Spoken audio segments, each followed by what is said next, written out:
নবী ঈসা আপনাকে একটা কথা জিজ্ঞাসা করব। ঈসা নবী আলাইহিস সালাম হাওয়ারি গোত্রকে বললেন, আমার সম্প্রদায় বলো এমন কি কথা জিজ্ঞাসা করবে? তারা বলল, ঈসা নবী পৃথিবীর জমিনে আপনি শেষ নবী নাকি আপনার পরে এ ধরাতে আর অন্য কোন নবী রাসূলের আবির্ভাব হবে? ঈসা নবী বলেছিলেন, আমার সম্প্রদায় শুনে রেখে দাও, পৃথিবীর জমিনে আমি ঈসা নবী শেষ নবী নয়, আমার পরে এই ধরাতে একজন নবী আসবে। ওই নবীর নামটা কি হবে? ঈসা নবী আজ থেকে 2000 বছর আগে যেভাবে আপনার বলেছে মুসলমানদের কিতাব আল কোরআনে আমার আল্লাহ হুবহু এমন ভাবে বর্ণনাটা দিলেন। ঈসা নবী বলল, ওয়া মুবাশশিরাম বিরাসূলিয়াতি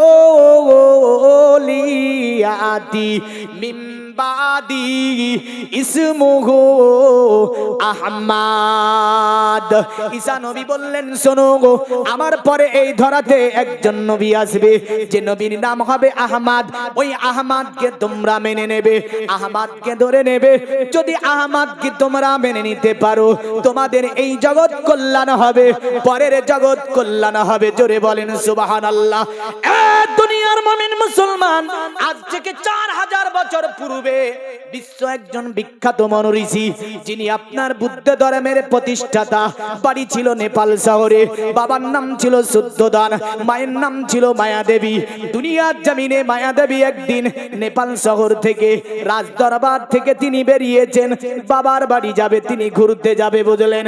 গর্ভে আছে বাচ্চা, এই বাচ্চা নিয়ে তিনি বাবার বাড়ি চলতেছিলেন। হঠাৎ করে রাস্তার মধ্যে এই মায়া দেবীর পেটে আপনার কি হলো? যন্ত্রণা আসলো।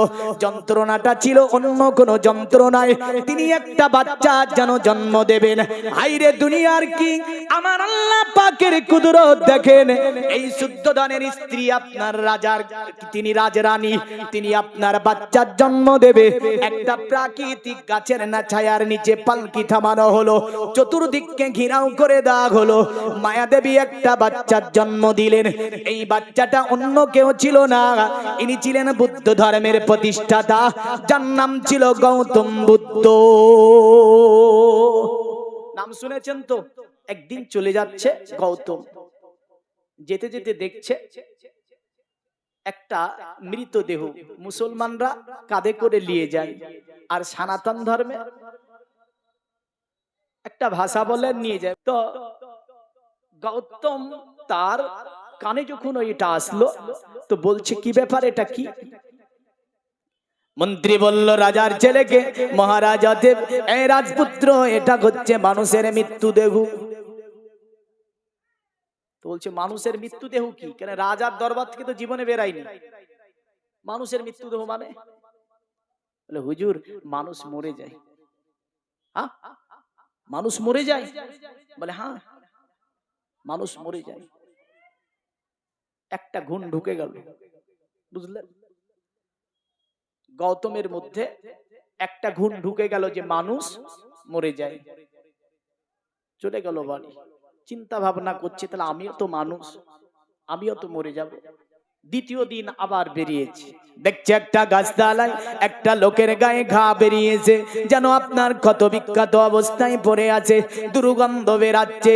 ওই আপনার ব্যক্তির কাছে কেউ যেতে চায় না। গৌতম জিজ্ঞাসা করলো মন্ত্রীকে, এ মন্ত্রী, কি ব্যাপার, গাছতলায় ওটা কি পড়ে?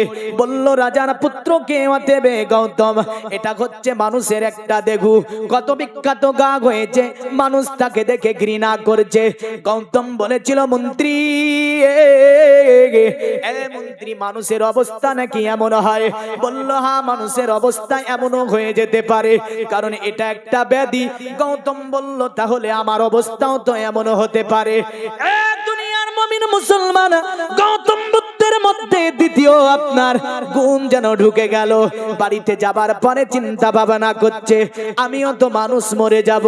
আর ওই যে ব্যক্তিটা পড়েছিল ক্ষত বিক্ষত অবস্থায়, যাকে দেখে মানুষ ঘৃণা করেছিল, যার গায়ে থেকে দুর্গন্ধ ছড়াচ্ছিল, আমি গৌতম, পৃথিবীতে আমিও তো মানব, আমারও তো এমন হতে পারে। এ মুসলমান, তার মনের যে ধারণা যেন আপনার দিনের পর দিন বাড়তে লাগলো। আর একদিন মন্ত্রীকে নিয়ে আপনার বের হয়ে গিয়েছে, মন্ত্রীর সঙ্গে চলতে আছে, দেখছে একটা মানুষ যেন হাতে একটা আপনার লাঠি আছে, মাজাটা পড়ে গিয়েছে, চামড়া গুলো যেন জন হয়ে গিয়েছে। গৌতম আপনার মন্ত্রীকে বলছে, এ মন্ত্রী এটা কি? মন্ত্রী বলল, হুজুর এটাও তো মানুষ। বলে মানুষ কি এমন হয়ে যায়? বলে হ্যাঁ মানুষ এমন হয়ে যায়, একদিন মানুষের বয়স হয়ে যাবে, চামড়াগুলো জড়ো হয়ে যাবে, রক্তের গরম থাকবে না, অহংকার থাকবে না, জৈবন থাকবে না, সব যেন নষ্ট হয়ে যাবে। গৌতম বলছে আমিও তো মানব, একদিন আমারও এমন বয়স হবে, আর আমারও মাজা পড়ে যাবে, চামড়াগুলো জড়ো হয়ে যাবে, রক্তের গরম শেষ হয়ে যাবে, জৈবন শেষ হয়ে যাবে, সৌন্দর্য শেষ হয়ে যাবে। তাই তিনি মন্ত্রীকে বলল, এ মন্ত্রী ঘোড়াকে ঘুরিয়ে নাও, চলো রাজ দরবারে চলে যাব। আর সামনের দিকে বাড়বো না। তিনি রাজ দরবারে এসে গেলেন। রাজ দরবারে তিনার একটা কামরার মধ্যে ঢুকে দরজাকে তিনি বন্ধ করে দিলেন। একদিন চলে গেল, সাধনায় ছিলেন তিনি। দ্বিতীয় দিন চলে গেল, সাধনায় ছিলেন তিনি। শুদ্ধদান ভাবে আমার ছেলে তাহলে কি ওই গুণ এসে গেল, কেন ঘর থেকে বেরায় না? গৌতমকে কেউ ঘর থেকে বের করতে পেরেছিল না। একদিন রাতের অন্ধকারে মন্ত্রীকে ডেকে বলল, এ মন্ত্রী ঘোড়াটা সাজিয়ে দে, আমি গৌতম যেটা বলবো সেটা করতে হবে। মন্ত্রী বলছে এত রাত্রি অবস্থায় কোথায় যাবেন? বলে আমি কোথায় যাব ওটা শুনতে হবে না। মন্ত্রীকে বলল গেটটা খুলে দে। রাজ দরবারের গেটটা খুলে দেওয়া হলো। গৌতম বুদ্ধ তিনি আপনার ঘোড়ার পৃষ্ঠে চড়ে তিনি গিয়েছিলেন নেপালের অরণ্য জঙ্গলে। দীর্ঘদিন সাধনা করে পৃথিবীর জমিনে একটা ধর্মের জন্ম দিয়েছিলেন। ধর্মটির নাম হচ্ছে বুদ্ধ ধর্ম। তবে বুদ্ধ ধর্মের মেন যেটা আপনার কি জানেন, তাদের কানুন বা আইন বলা। গৌতম বলেছিল শোনো, পৃথিবীতে স্রষ্টাকে যদি পেতে হয় মানুষকে ভালোবাসতে শিখবে। স্রষ্টাকে যদি পেতে চাও মানুষকে ব্যথা দেবে না। স্রষ্টাকে যদি পেতে যাও মাল সম্পদকে জমা করবে না। স্রষ্টাকে যদি পেতে যাও সৃষ্টির মধ্য দিয়ে স্রষ্টাকে পেতে হবে। জোরে বলে, কার মধ্য দিয়ে স্রষ্টা পাওয়া যাবে? সৃষ্টির মধ্য দিয়ে। কেউ যদি বলে ডাইরেক্ট আল্লাহ ধরবো, পাবে? পাবে না। সৃষ্টিকে ভালোবাসার মধ্য দিয়ে আল্লাহ পেতে হয়। একটা এক্সাম্পল দিচ্ছি, বুঝে নেবেন। আচ্ছা, আমরা মুখ কোন দিকে মুখ করে নামাজ পড়ি বলেন তো? কোন দিকে মুখ করে নামাজ পড়ি? কাবার দিকে। পশ্চিম দিকে বলবেন না, কাবার দিকে। আচ্ছা, কাবা সৃষ্টি না স্রষ্টা? কাবা তো সৃষ্টি।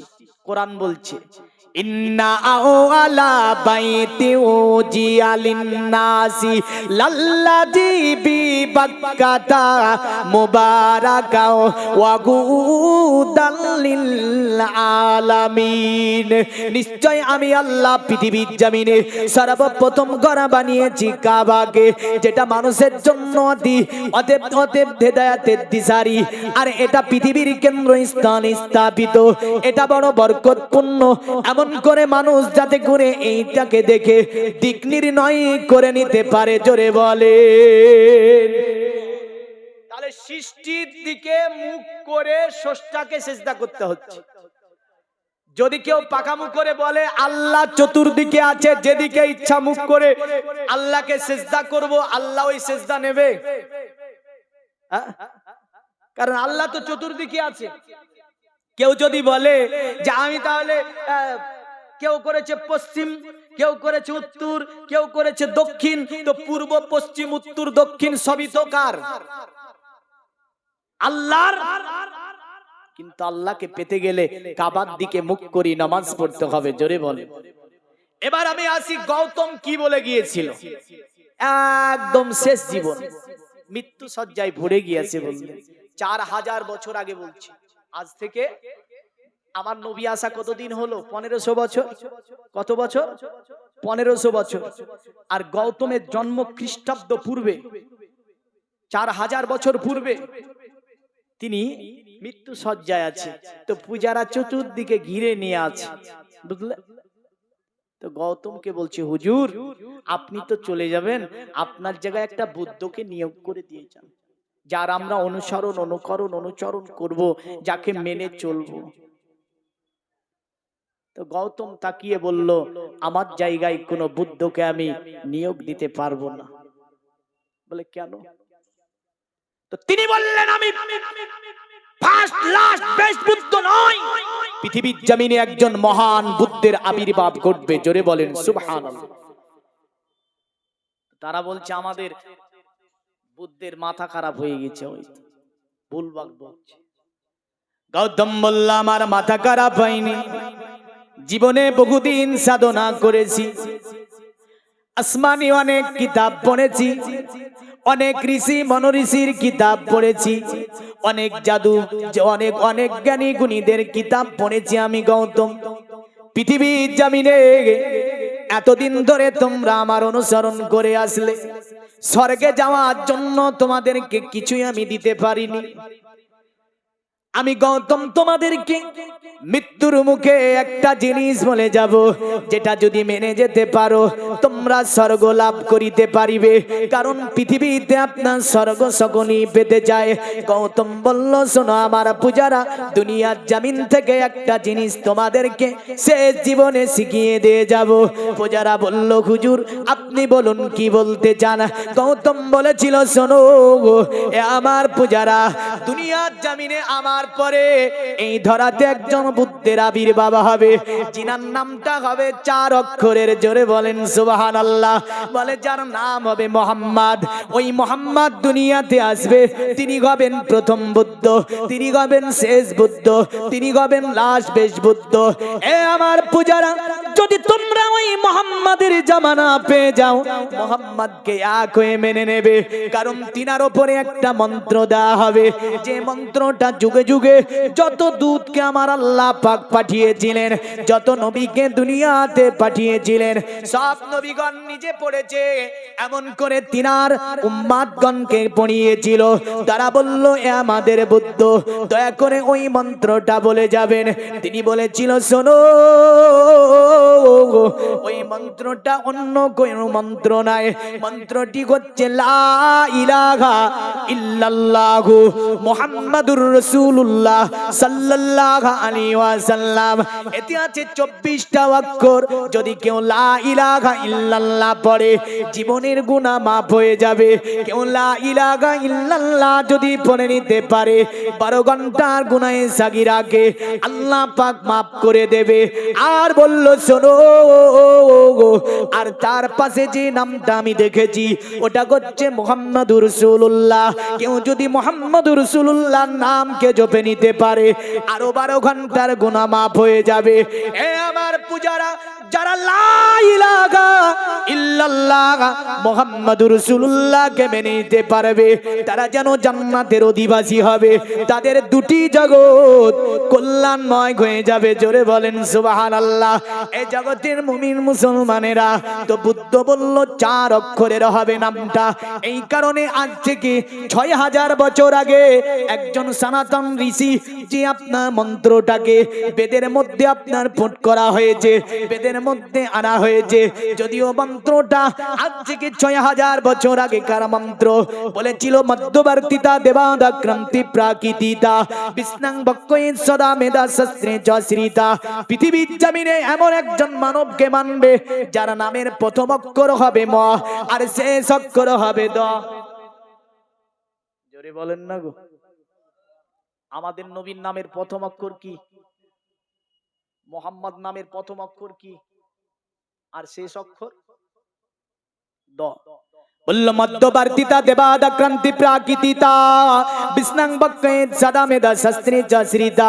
যার নামের প্রথম অক্ষর হবে ম, আর শেষ অক্ষর হবে দ, তাকে যদি মেনে নিতে পারো, যে ধর্মেরই তুমি মানুষ হও না কেন, জাতি ধর্ম বর্ণ নির্বিশেষে যদি তাকে মানতে পারো, ধর্ম হবে, আর যদি তাকে না মানতে পারো, ধর্ম হবে না। তাকে মানলে ধর্ম হবে, আর তাকে না মানলে ধর্ম হবে না। এ কথা কেন বলল? কারণ যদি আপনাকে আমি জিজ্ঞাসা করি, আপনি কি আল্লাহকে দেখেছেন, কি বলবেন? না। আপনি যদি আমারে জিজ্ঞাসা করেন, মৌলভী সাহেব এত তো ওয়াজ করে বেড়াচ্ছেন, একদিন কি আল্লাহকে দেখেছেন, তো আমি কি বলবো? না। কোন আল্লাহর ওলিকে যদি জিজ্ঞাসা করেন আপনি কি আল্লাহকে দেখেছেন, তো বলবেন না। কোন ঋষিকে যদি জিজ্ঞাসা করেন আপনি কি আপনাদের ভগবানকে দেখেছেন, তো বলবে কি জানেন, বলে লাতুজ্জা বালাবাক্কা হানাত মানাত সানাত খানাত জানাত, যেগুলো আমরা হাত দিয়ে তৈরি করেছি ইনাকে দেখেছি, কিন্তু স্রষ্টা যিনি সৃষ্টিকারী তাকে কেউ দেখেনি। ঋষি বলবে ওকে দেখতে পাওয়া যায় না, ওকে দেখা যাবে না। তাহলে সবাই বলছে ওরে দেখা যাবে না, কিন্তু যদি নারাসাংকে জিজ্ঞাসা করেন, নারাসাং, নারাসাংটা কে? কারণ নারাসাং সিংসু দৃষ্টিজম প্রশংস প্রথস্তম, নারাসাং মানে মোহাম্মদ। জোরে বল। এতটা নামটা বললাম যে তিনার সংস্কৃতি নাম হচ্ছে নারাসাং। নারাসাং শব্দটি সংস্কৃতি শব্দ। বাংলা করলে হবে প্রশংসিত, আর সংস্কৃতি করলে হবে নারাসাং। আর যদি আরবি করে হবে মুহাম্মাদুর রাসূলুল্লাহ সাল্লাল্লাহু আলাইহি ওয়াসাল্লাম। মুহাম্মাদের বাংলা করলে হয় প্রশংসিত, নারাসাং এর বাংলা করলে হয় প্রশংসিত। তো মুহাম্মদকে যদি জিজ্ঞাসা করেন ইয়া রাসূলুল্লাহ আপনি কি আল্লাহকে দেখেছেন, তো নবী বলে শোনো, রাআইতু রাব্বি ফি আহসানিস সূরাত, আমি আমার আল্লাহকে, আল্লাহর কুদরতের চেহারাকে আমি মুহাম্মদ দর্শন করেছি। জোরে বলেন সুবহানাল্লাহ। তাহলে সকলেই তো আল্লাহকে পেতে চাই, ভগবানকে পেতে চাই, ষষ্ঠীকে পেতে চাই, এমন করে আপনার জ্যৈষ্ঠীকে পেতে চাই, বিভিন্ন নামে আল্লাহর নামকরণ করেছে।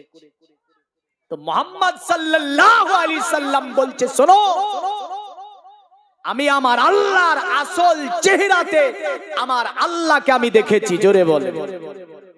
এই কারণে বলল জাতি ধর্ম বর্ণ নির্বিশেষে যদি মুহাম্মদকে মানো তা আল্লাহ পাবে, মুহাম্মদকে মানলে ভগবান পাবে, মুহাম্মদকে মানলে যাই তুমি বলো না কেন স্রষ্টা সম্পর্কে তাকে তুমি পেয়ে যাবে।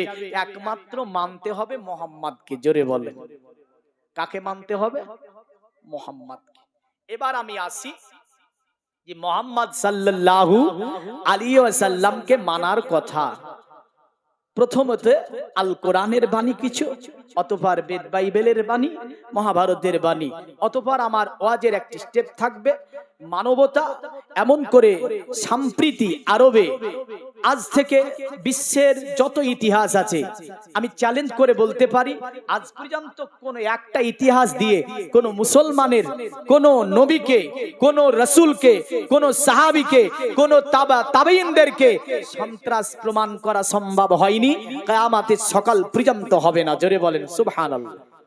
আজ পর্যন্ত হয়নি আর কিয়ামতের সকাল পর্যন্ত হবে না।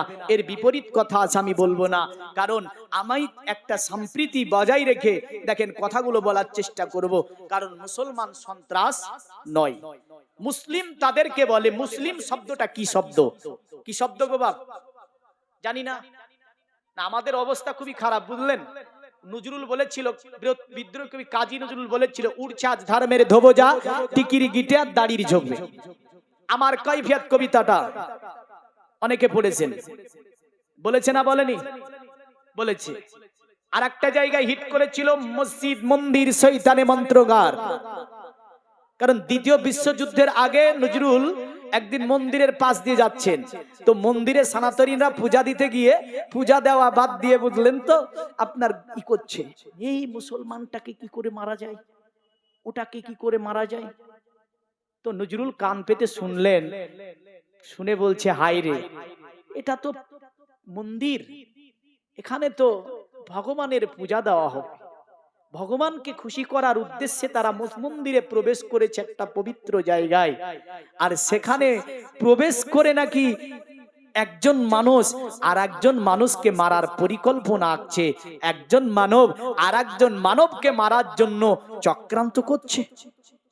তো তিনি সেটা দেখলেন, মসজিদের পাশ দিয়ে তিনি যেতে যেতে দেখছেন গোল হয়ে মানুষগুলো বসে আছে।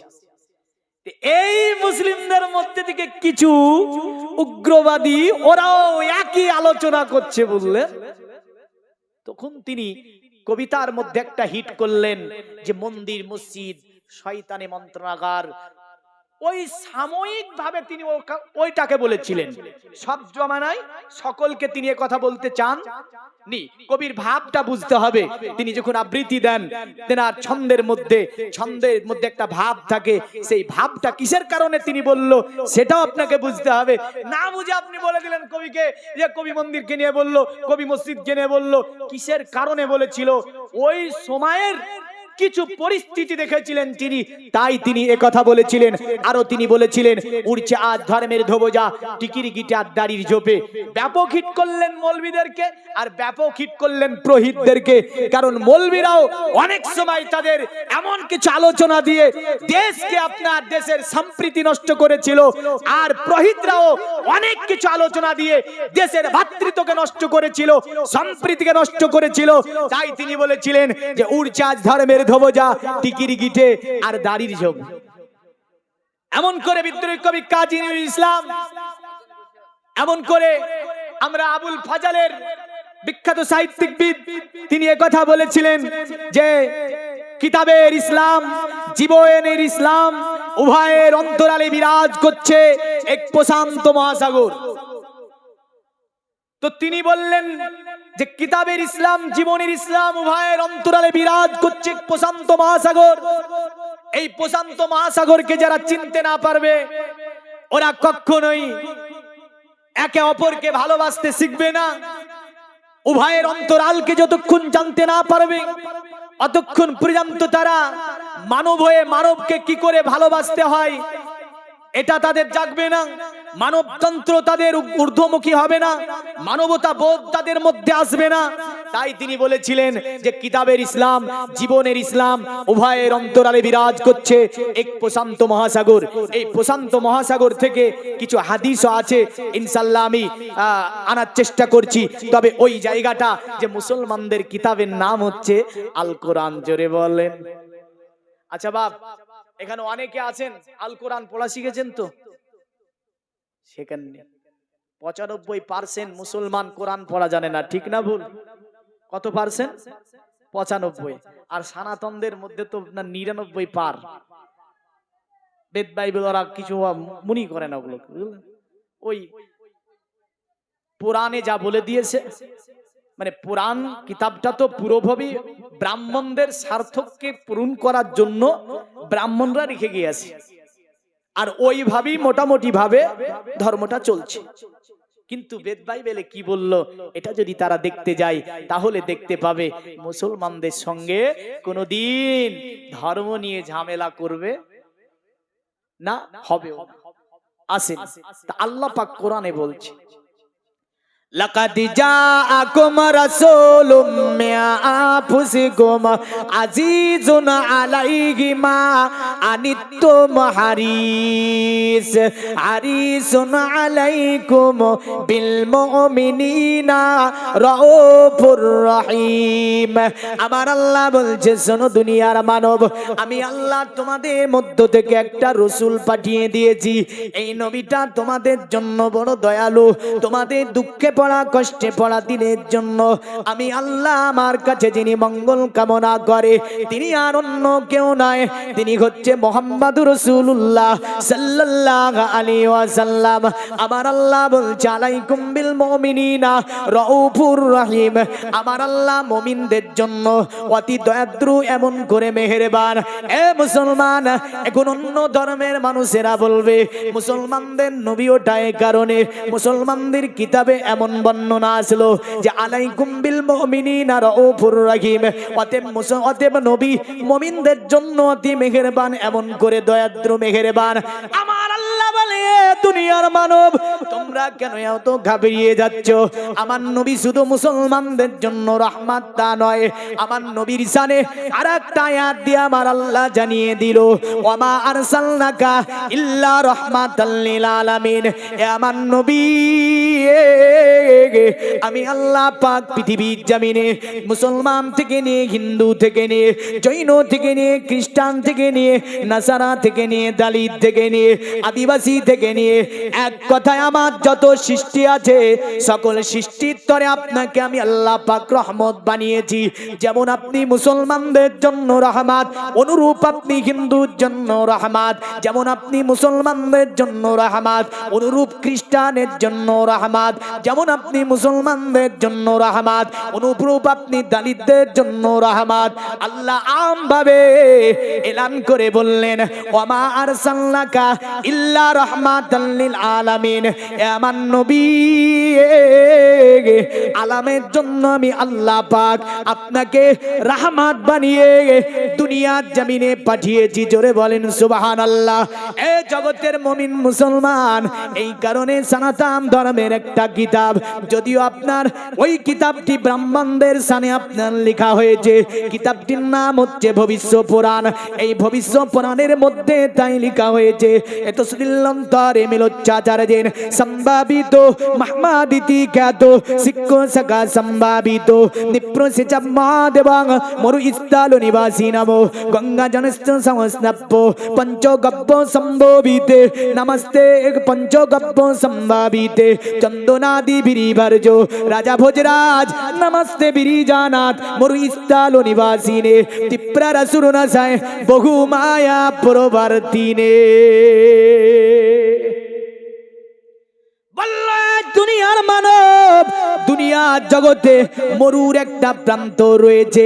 এই মরুর প্রান্তকে যাকে আপনার ভারতবর্ষের প্রাচীন একটা কিতাব, কিতাবটির নাম হচ্ছে মহাভারত। এই মহাভারতে যাকে সম্বল দ্বীপ বলেছে, অথর্ব বেদকে সম্বল দ্বীপ বলেছে।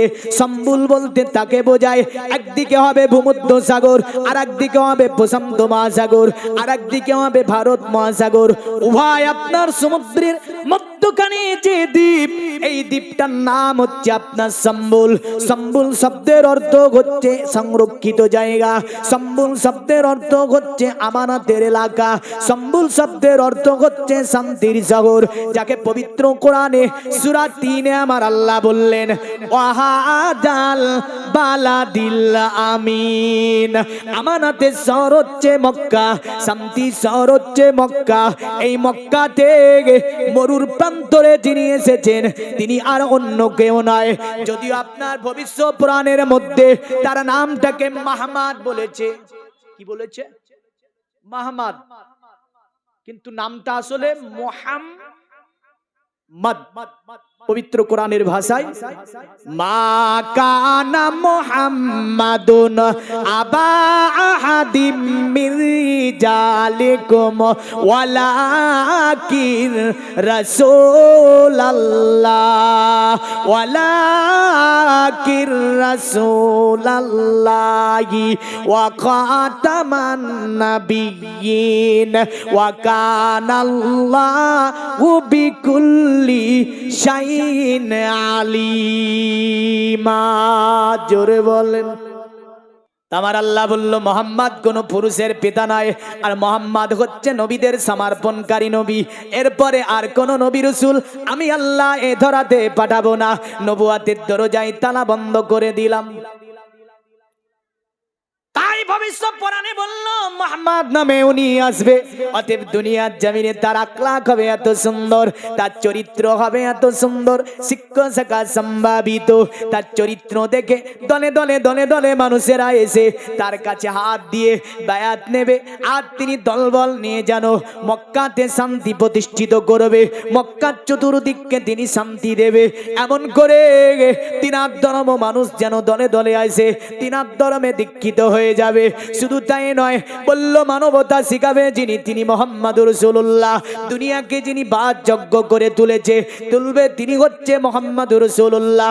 দুনিয়ার জমিনে যিনি সামাজিকতা শিক্ষা দিয়েছেন তিনি হচ্ছে মুহাম্মাদুর রাসূলুল্লাহ।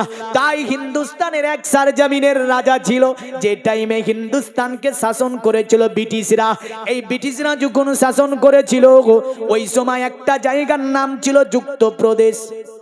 কোন জায়গাকে বলা হয়? এখানে ব্রিটিশ এসেছে না আসেনি?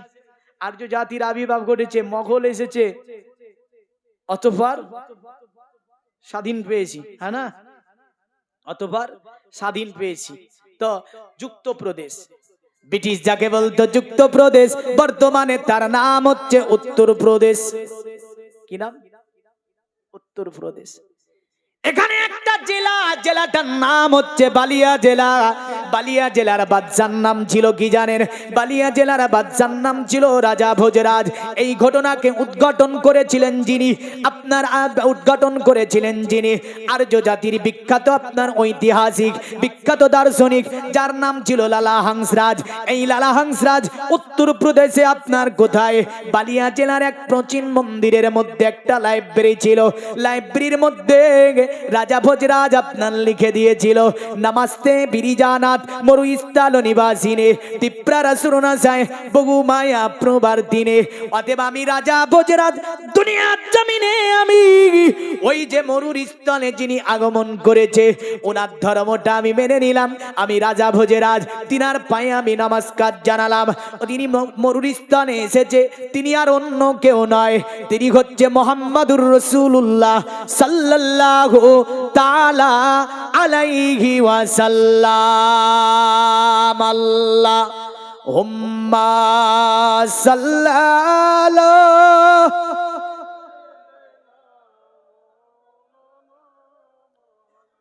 ওয়া আলা আলি সাইয়্যিদিনা।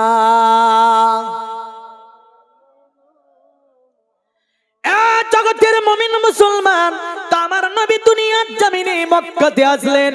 ওই টাইমে মক্কাতে বিভিন্ন ধর্ম, মানুষে হানাহানি, মানুষে আপনার মারামারি, এক গোত্র দ্বিতীয় গোত্রের সঙ্গে সর্বময় তারা আপনার ঝামেলাল যুদ্ধ ইত্যাদি বেদি থাকতো। ফকিরের মালকে কেড়ে খেয়ে নিত, জিন্দা রমণীদেরকে মরুর পানি খুঁড়ে আপনার দাফন করে দিত। মদ্যপান চলতো, তাস খেলা চলতো, জুয়া চলতো।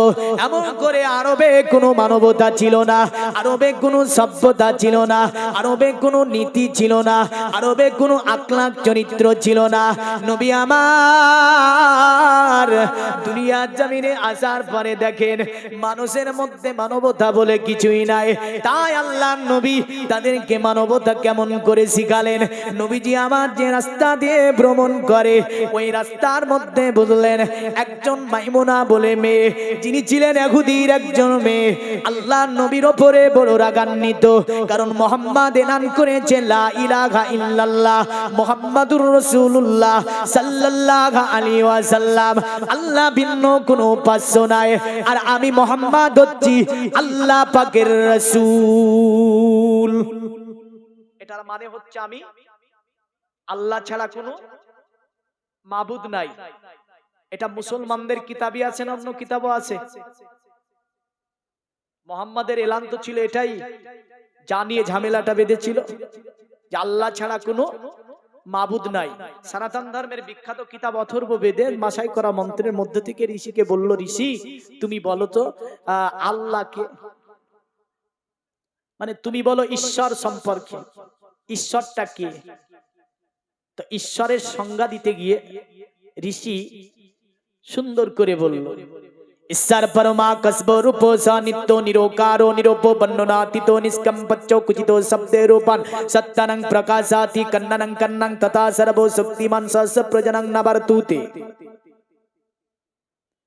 ঈশ্বর ওই পরম ঈশ্বরকে বলা হয় সনিরোকার, যার কোনো আকার হয় না। জোরে বলেন, ঈশ্বরের কোনো আকার হয়? নিরকার নিরূপ বর্ণনাতীত। নিরকার মানে তার কোনো আকার হয় না, নিরূপ যার কোনো রূপ নাই, বর্ণনাতীত যার কোনো বর্ণ দিয়ে তাকে বোঝানো যাবে না। অতএব তিনি এমন ঈশ্বর। ঈশ্বর তো তাহা কি বলে, যদিও বলেছে কুচিত শব্দের ওপান সত্তানাং প্রকাশাতি, তবে এই জায়গায় ঋষি ভুল করেছে। ঋষি বলেছে ঈশ্বর নাকি কখনো কখনো মানুষের দুঃখ সুখ ভালোবাসা বোঝার জন্য তিনি নাকি আত্মারূপে জন্ম নেয়। নাউজবিল্লাহ। কারণ ঈশ্বর আত্মারূপে জন্ম নেয় না। তিনি ডাইরেক্ট বলে দিয়েছেন কোরআনে, লাম ইয়ালিদ ওয়ালাম ইউলাদ। আল্লাহ কাউকে জন্ম দেয়নি আর আল্লাহ কেউ জন্ম দেয়নি। জোরে বলেন সুবহানাল্লাহ। অতঃপর ঋষি সুন্দর করে বলল, শোনো, ঈশ্বর যিনি হবে কান্নানাং কান্নাং তথা সর্বশক্তিমান। ঈশ্বর যিনি হবে তিনি সর্বশক্তির অধিকারী হবে। তিনার কাজ করার জন্য কোনো সহকারী লাগে না। কারণ তিনি যখন কোনো কাজ করব মনে করেন, তিনি কেবল বলে হয়ে যায়। পবিত্র কোরআন সূরা আলে ইমরান আল্লাহ বলছে, আমি যখন কোনো কাজ করব ইচ্ছা করি, আমি কেবল বলি কুন হো যা, পায়া কোন, সঙ্গে সঙ্গে সেই কাজটি হয়ে যায়। ঈশ্বরের বর্ণনা দিতে গিয়ে জাগবেদের মধ্যে আরো সুন্দর করে বলেছে ঈশ্বর তিনি কে হবে। বলে ঈশ্বর হবে উনি ওতার বিন্দু মাস আল্লাহ চিষ্টম সিস্টম পূর্ণ ব্রাহ্মণ আল্লাহ রসুল মোহাম্মদ রাকাম্বর রাসূলুল্লাহ আদলাং বুকমে কামাল্লাহ বুকামিল্লাহ কিলার্তিকা। আল্লাহ ছাড়া অন্য কোনো দেবতা হয় না। আল্লাহ যিনি সমস্ত দেবতার মেন দেবতা, তিনি, তার উপরে আর কোনো দেবতা নয়। আর আল্লাহ রসুল মোহাম্মদ অতি বরণীয় নবী, তাকে মানতে হবে, তাকে জানতে হবে। পরশু আল্লাহ, আল্লাহই হচ্ছে আল্লাহ। কারণ একাং ব্রহ্মা দত্তন হিনা দত্তি কিঞ্চং একাং আদত্তং না দ্বিতীয় চতুর্থ না পঞ্চতে না পঞ্চম না ষষ্ঠম সপ্তম না পঞ্চতে না অষ্টম না নবম দশম না পঞ্চতে জায়তং বিদুমি কিবৃতং বেদ। মানে আল্লাহ যিনি, তার কখনো দ্বিতীয় হয় না, চতুর্থ পঞ্চম ষষ্ঠম সপ্তম অষ্টম নবম দশম কোনটাই হয় না। জায়তং বিদুমি কিবৃতং বেদ। তাকে যারা একক বলিয়া জানিবে তাহারাই তাহাকে প্রাপ্ত হইবে। জোরে বলেন। আল্লাহ দ্বিতীয় হয়, আল্লাহ দ্বিতীয় হয় না। মাবুদ যিনি, তিনি জায়তং বিদুমি কিবৃতং বেদ। তাকে একক বলিয়া জানো, তার সঙ্গে কাউকে শরীক করো না। আদলাং বুকমি কামাল্লাহ বুকামিল্লাহ কিলার্তিকাম। তিনি অব্যয় নিরঞ্জন নিরাকার ওয়াহদাহু লা শারীক। জোরে বলেন। আল্লাহর সঙ্গে কাউকে শরীক করা যাবে না। এটা সনাতন ধর্মের কিতাবও বলেছে যে আল্লাহর সঙ্গে কাউকে শরীক করা যাবে না। তো নবী সভ্যতা শিখেছেন, দেখেন নবী আখলাক শিখাচ্ছেন। তো নবী চলে যায় রাস্তাতে নোংরা আবর্জনা ফেলে।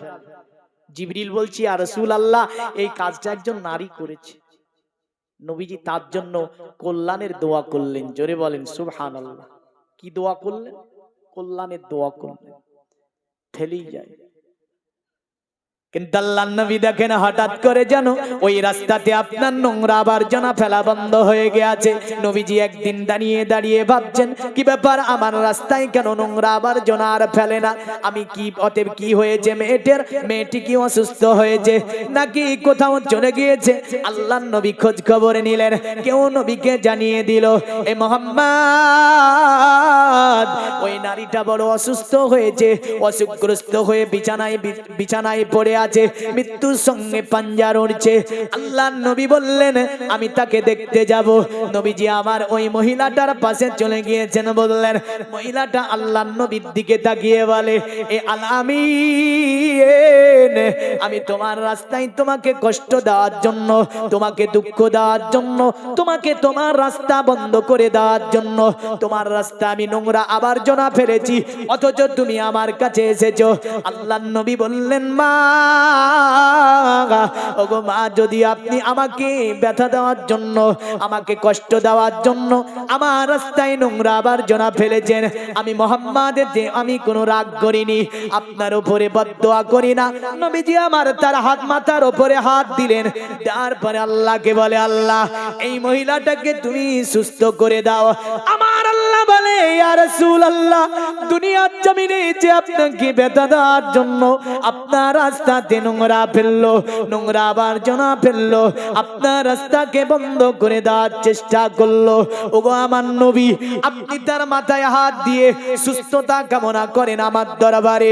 নবী আমার বলে আল্লাহ, ওগো আমার আল্লাহ, আমাকে তো তুমি পাঠিয়েছো দুনিয়াতে মানুষকে মানবতা শিক্ষা দিতে, দুনিয়াটাকে বাসযোগ্য করতে, মানব একটা সমাজবদ্ধ জীব, তাদেরকে সমাজ শিখিয়ে দিতে। এ আমার আল্লাহ, আমি মোহাম্মদ কারো প্রতিবদ্ধ করার জন্য আমি আসিনি। আমার আল্লাহকে বলছে আল্লাহ তুমি তাকে সুস্থ করে দাও। আমার আল্লাহ ওই আপনার বেদুইন মহিলাটাকে সুস্থ করে দিল।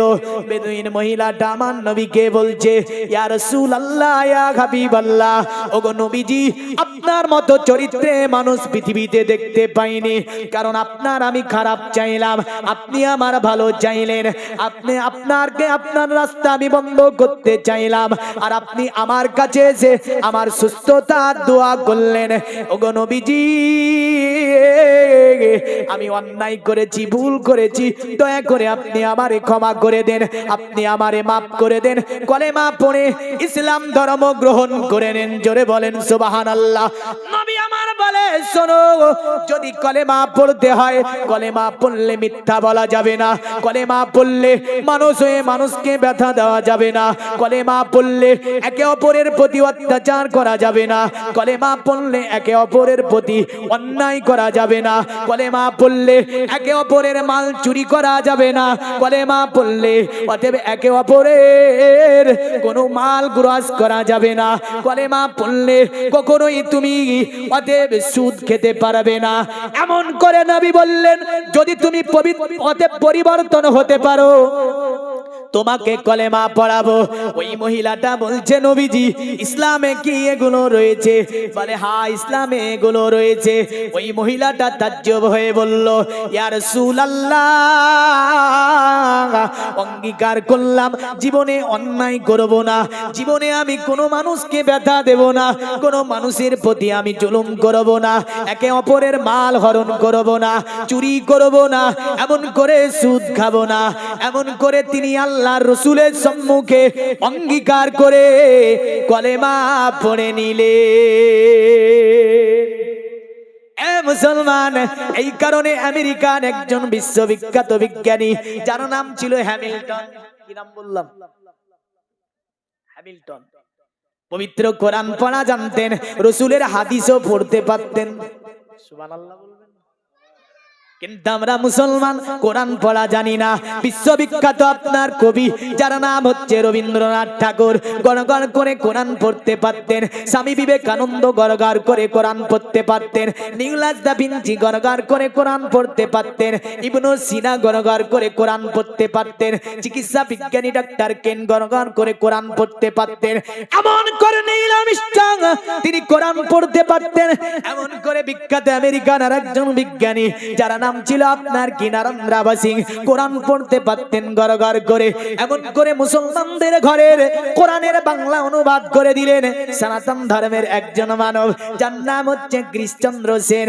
সেনগুপ্ত ঘরের ছেলে মুসলমানদের কোরআনের বাংলা করে বলল শোন মুসলমান, তোদের কোরআনের বাংলা করে আমি তোদেরকে দিয়ে দিলাম, কিন্তু আমাদের লজ্জা করে যে আমরা মুসলমান ঘরে জন্ম নিয়েছি, বাড়িতে কোরআন, মসজিদের যেদিকে তাকাবো সেই দিকে কোরআন আমরা দেখতে পাই, কিন্তু মুসলমানের ছেলে কোরআন পড়া জানে না।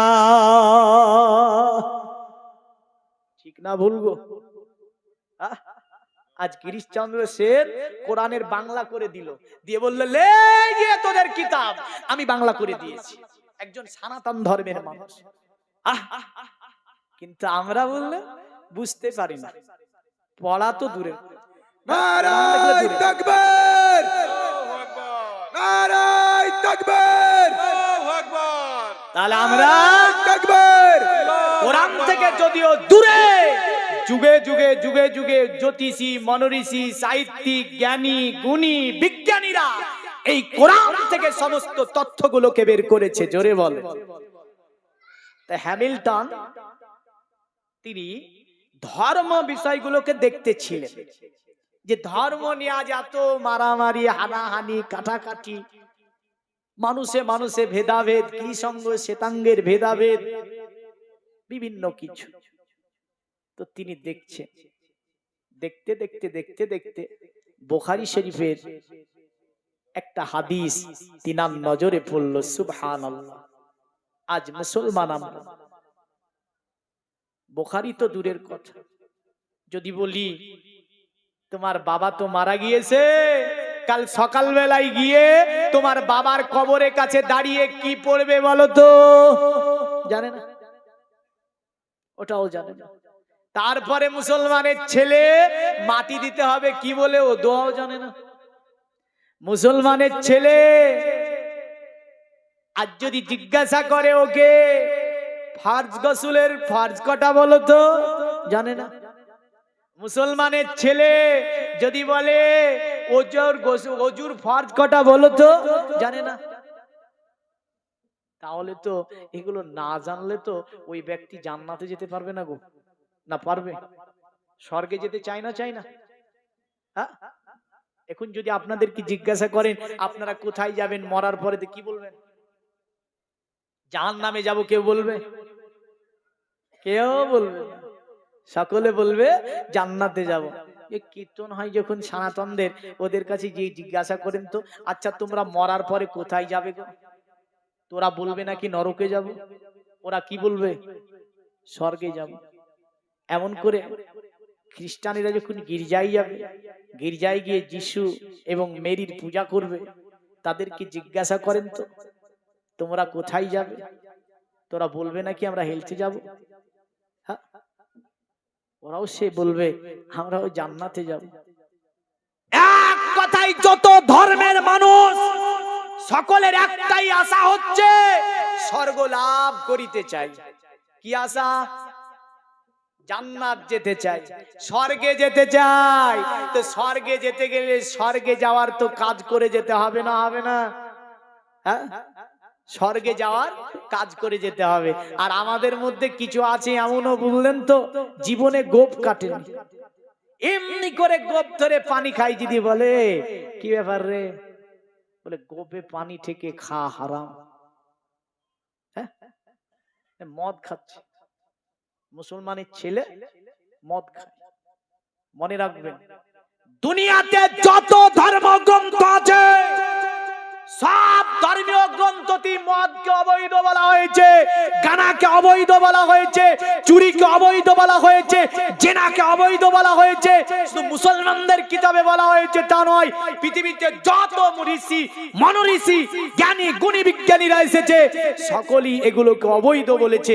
কিন্তু আজ ব্যাপক হারে প্রচালিত চলছে সমাজ গানা বাজনা, এমন করে বেপরদা বেহাই ভাবে নারীরা ঘোরাফেরা। অথচ সনাতন ধর্মে কথা বললো সনাতন পদকো হরো মাত কসবলক দশন্ত সারি ব্রহ্ম ভূমিত। নারী যারা হবে তাদের মাথার তালু থেকে নিয়ে পায়ের তালু পর্যন্ত ঢাকা থাকবে। জোরে বলেন সুবহানাল্লাহ। বলল পণ্ডিত, যদি এর বিপরীত হয়, বলো মা কে কসবলক দশন্ত সারি ব্রহ্ম ভূমিত। নারী যদি ওই চঞ্চল হরিণের মতো এদিকে ওদিকে ওদিকে ওদিকে তাকিয়ে তাকিয়ে চলে, ওই নারীটা নারী নয়, ও ধূর্ত শকুনের মতো। কিসের মতো? ধূর্ত শকুনের মতো। তাহলে বোঝা গেল নারী তোমাকে সনাতন ধর্ম ঢেকে রাখার কথাই উল্লেখ করা হয়েছে। আসি আমি, সকলে স্বর্গে যেতে চাই। আর আমাদের ধর্মে কিছু মানুষ আছে, ওরা আবার বলে যে নবী ওকে কি করবে, নবী ওকে সাফাত করে জান্নাতে নিয়ে চলে যাবে। নামাজ নাই, রোজা নাই, কোরআন পড়া নাই, বললেন জিকির আজকার নাই, তাসবিহ তাহলিল নাই, কিচ্ছু নাই ওর কাছে। আর একটাই কথা, নবী ওকে সাফাত করে জান্নাতে নিয়ে চলে যাবে। আচ্ছা বলেন, নবী কাকে সাফাত করবে জানেন? ইমানদারকে। জোরে বলেন। আরে ইমানের সাথে যদি মৃত্যু না হয়, পাবে না রাসূলে কবু শাফাআত। জোরে বলেন। আরে ইমানের সাথে যদি মৃত্যু না হয়, পাবে না রাসূলে কবু শাফাআত। কি করে বাপ ভাবছো তুমি জাহান্নামে, কিছুদিন পুরে ঠিকই পাবে জান্নাত। এতটুকু সইতে কি পারবে তুমি, দুনিয়ার আগুনে রেখে দেখো হাত। যে আগুন ভয়াবহ ৭০ গুণ, যে আগুনে পুড়ে কেউ হবে না তখন। মৃত্যুর পরে শুধু পাবে চিৎকার, কষ্টে নিজেকে শুধু দেবে ধিক্কার। লেলিহান লেলিহান সে আগুনে জ্বলবে শুধু, আল্লাহর দয়া ছাড়া পাবে না নাজাত। কি করে ভাবছো তুমি জাহান্নামে, কিছুদিন পুরে ঠিকই পাবে জান্নাত। এতটুকু সইতে কি পারবে তুমি, দুনিয়ার আগুনে রেখে দেখো হাত। জোরে বলুন সুবহানাল্লাহ। তো বিশ্ববিখ্যাত আমেরিকান বিজ্ঞানী রসুলের আপনার বুখারী শরীফের হাদিস, আপনার তিনি স্টেট বাই স্টেট গবেষণা করছেন। খুব মহাব্বতের একটা হাদিস, যে হাদিসকে আপনার তিনার মন কেড়ে নিয়েছিল। আল্লাহর নবীর আপনার এই হাদিসে তিনি বুখারী শরীফের ২য় খণ্ডে যখন পৌঁছালেন, একটা হাদিস যেন দেখতে পান। আল্লাহর রসুলের একজন সাহাবী, যার নাম ছিল বেলাল হাবসি রাদিয়াল্লাহু তাআলা আনহু। এই বেলাল হাবসি একদিন যেন রাসূলুল্লাহ আমার ফাতেমার ঘরে নবীজি আরাম করছে, ফাতেমার ঘরের মধ্যে রয়েছে। ইতিমধ্যে বেলাল হাবসি যাবার পরে দরজায় খিড়কি নাড়া দিল, দরজায় যেন খিড়কিটা নড়িয়েছে। নবী আমার বলে কে? দরজার উপর থেকে দাঁড়িয়ে বেলাল বলল, ইয়া রাসূলুল্লাহ, ইয়া হাবিবাল্লাহ, ওগো নবীজি, আমি হচ্ছি আপনার নগণ্যতম সাহাবী, আমার নাম হচ্ছে বেলাল রাদিয়াল্লাহু তাআলা আনহু।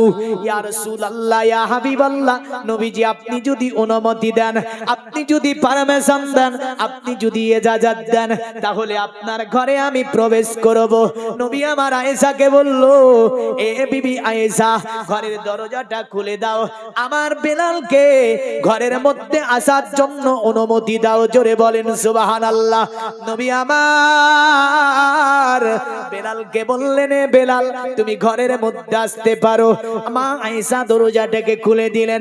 হাবসি বেলাল রাদিয়াল্লাহু তাআলা আনহু দরজাটাকে খুলে আপনার যখনই প্রবেশ করেছে, যে টাইমে আল্লাহর নবী মা আয়েশার ঘরে যেন তিনি কোনো খাবার ভক্ষণ করতেছিলেন, হযরতে বেলাল দরজার কাছে দাঁড়িয়ে গেল, বলে, ইয়া রাসূলুল্লাহ, ইয়া হাবিবাল্লাহ, নবীজি, আমার তো বড় অন্যায় হয়ে গিয়েছে, কারণ আমি হাবসি বেলাল জানি না যে আপনি ঘরের মধ্যে খাবার ভক্ষণ করছিলেন। ওগো নবীজি, আমাকে ক্ষমা করুন। নবী আমার বেলালের দিকে তাকিয়ে মুচকি হেসে বলছে, বেলাল, এ বেলাল এমন কেন তুমি বলো? বেলাল, এসো তুমি আমার সঙ্গে একই থালাতে। এ বেলাল, তুমি খাবার ভক্ষণ করে নাও। জোরে বলেন সুবহানাল্লাহ। বেলাল দাঁড়িয়ে দাঁড়িয়ে কাঁদতে লাগলো, দুই চোখ দিয়ে পানি বয়ে যায়। বেলাল বলে, ইয়া রাসূলুল্লাহ, ইয়া হাবিবাল্লাহ, ওগো নবীজি, আপনার চেহারা হচ্ছে 14 তারিখের চাঁদের চেয়ে উত্তম, আর আমি হাবসি বেলাল, আমার কালো কুৎসিত চেহারা। আপনি বাদশার বাদশা, আমি হচ্ছি গোলামের গোলাম, আর আপনি দুনিয়ার জমিনে নবী, আমি একজন সাধারণ গোলাম। ইয়া রাসূলুল্লাহ, ইয়া হাবিবাল্লাহ, ওগো নবীজি, আর আপনি আমাকে একই থালাতে খাওয়ার জন্য আহ্বান জানার। নবী আমার বলেছিল, এ বেলাল, এ বেলাল, এমন করে কেন কথা বলো বেলাল? কারণ আমি নবীজি তোমাকে নিয়ে এক থালাতে আজকে খাবার আমি ভক্ষণ করব। বেলাল বলছে, ইয়া রাসূলুল্লাহ, রাসূলুল্লাহ, দুনিয়ার জমিনে অনেক রাজা বাদশা দেখেছি, অনেক জ্যোতিষী মনোঋষি দেখেছি, অনেক সাধু গুণী গুণী জ্ঞানী গুণী দেখেছি, ওগো নবীজি আপনার মতো মানব আমি দেখতে পাইনি। আল্লাহর হাবিব বলছেন, বেলাল এমন কথা কেন তুমি আমাকে বলো? বেলাল বলে, ইয়া রাসূলুল্লাহ, ইয়া হাবিবাল্লাহ, আমার মতো কালো কুৎসিত চেহারার বেলালকে এক থালাতে খাওয়ার জন্য আপনি আহ্বান জানান। ওগো নবীজি, এই কারণে আপনার চরিত্রে আমি যেন মুগ্ধ হয়েছি, আপনার চরিত্রেতে যেন আমি ফিদা হয়ে গিয়েছি। এই কারণে কোরআন বলেছে, ইন্নাকা আলা খুলুকিন আযীম। এ নবী, আপনি হচ্ছেন উত্তম চরিত্রের অধিকারী। কারণ দুনিয়ার জমিনে যত জ্ঞানী গুণী মনোঋষি, জ্যোতিষী থেকে নিয়ে সমাজবিদ থেকে নিয়ে এমন করে নবী রাসূল পাঠিয়েছি, আপনার মতো চরিত্র পৃথিবীতে কেউ গঠন করতে পারেনি। জোরে বলেন সুবহানাল্লাহ। তো নবীজিকে বলছে, নবীজি আপনার মতো চরিত্র পৃথিবীতে কাউকে দেখতে পাইনি। নবী আমার বলে, বেলাল এমন করে বলো না, তুমি এসো, তুমি আমার থালাতে একসঙ্গে খাওয়া দাওয়া করে নাও। বেলাল বলছে, ইয়া রাসূলুল্লাহ, আপনি আমাকে ক্ষমা করবেন, আপনি আমাকে মাফ করবেন। বেলাল বলছে, ইয়া রাসূলুল্লাহ, আজকে আমি নফল রোজা রেখেছি, আপনার সঙ্গে আমি খাবার ভক্ষণ করতে পারলাম না। আমার নবী বলে, বেলাল, ওগো আমার বেলাল, শুনে রেখে দাও, তোমাকে যেহেতু আমি এক থালাতে খাওয়ার জন্য আহ্বান জানালাম, তুমি আমার থালায় খেতে আসলে না, আমি রাসূল বললাম, তুমি যেহেতু রোজা রেখেছো, আল্লাহ পাক তোমার জন্য জান্নাতে ইফতারি ঠিক করে রেখে দিয়েছে। এ বেলাল, তুমি জান্নাতে প্রবেশ করার পরে প্রথমতম খাবার ওই ইফতারিটা ভক্ষণ করে নেবে। জোরে বলেন সুবহানাল্লাহ। আপনার হ্যামিল্টন এই হাদিস খানা পড়ার পরে আমেরিকার বিরাট সম্মেলনে বলেছিল, শোনো পৃথিবীর জাতিরা, শোনো পৃথিবীর জাতিরা, অতএব মুসলমানদের নবী মুহাম্মদ রাসূলুল্লাহর একজন গোলাম ছিল, যার নাম হাবশী বেলাল রাদিয়াল্লাহু তাআলা আনহু। তিনাকে আল্লাহ এত সম্মান করত, পৃথিবীর কোন বাদশাকে, কোন আপনার প্রজারা এত সম্মান করেনি। কারণ মুহাম্মদকে যতটা সাহাবীরা সম্মান করেছে, পৃথিবীর কোন রাজাকে, কোন প্রজারা এত সম্মান দিতে পারেনি। কারণ মুহাম্মদ সাল্লাল্লাহু আলাইহি ওয়াসাল্লামের গোসলের পানি তারা আপনার কি করত, তারা যেন পাত্রতে ধরে নিত, ওযু করার পানি পাত্রতে ধরে নিত। তিনি যখন মাথা চিলাতেন গঙ্গা দিয়ে, চুল মুবারক নার জন্য সাহাবারা কাতার দিয়ে দাঁড়িয়ে থাকতো। আল্লাহর নবীকে এত সম্মান করে তারা, অথচ হাবশী কালো বেলালকে নবীজি এক থালাতে খাবার জন্য আহ্বান করে। জোরে বলেন সুবহানাল্লাহ। তাই আমি হ্যামিল্টন বলি, পৃথিবীতে সব ধর্মকে গবেষণা করে দেখেছি, মুসলমানদের মতো নবী পৃথিবীতে আর কাউকে দেখতে পাইনি। তাই তিনি বলেছিলেন, দুনিয়ার জমিনে তোমরা যদি শান্তিময় বসবাস করতে চাও, দুটি জগৎ কল্যাণ পেতে চাও, আল্লাহর হাবিব আব্দুল্লাহ ছেলে মুহাম্মদ রাসূলুল্লাহকে এক হয়ে মেনে নাও। যদি আব্দুল্লাহ ছেলে মুহাম্মদ সাল্লাল্লাহু আলাইহি ওয়াসাল্লামকে তোমরা এক হয়ে মেনে নিতে পারো, দুটি জগৎ তোমাদের কল্যাণ হয়ে যাবে। জোরে বলবেন। মুসলমান শুধু তাই নয়, বিশ্ববিখ্যাত আরেকজন বিজ্ঞানী ইসলাম ধর্ম নিয়ে গবেষণা করলো। বাড়ি ছিল তার মার্কিন যুক্তরাষ্ট্রে, নাম ছিল তার আপনার নীল আর্মস্ট্রং।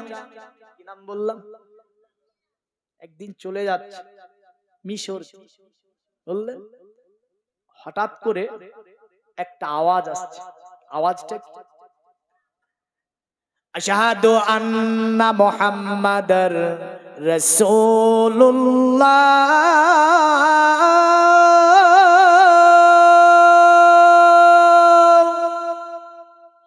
কিসে দেয়? বুঝে নিয়েছি। আওয়াজ কান পাতলো, এত মধুর শব্দ কোথা থেকে আসছে? আশহাদু আন্না মুহাম্মাদার রাসূলুল্লাহ।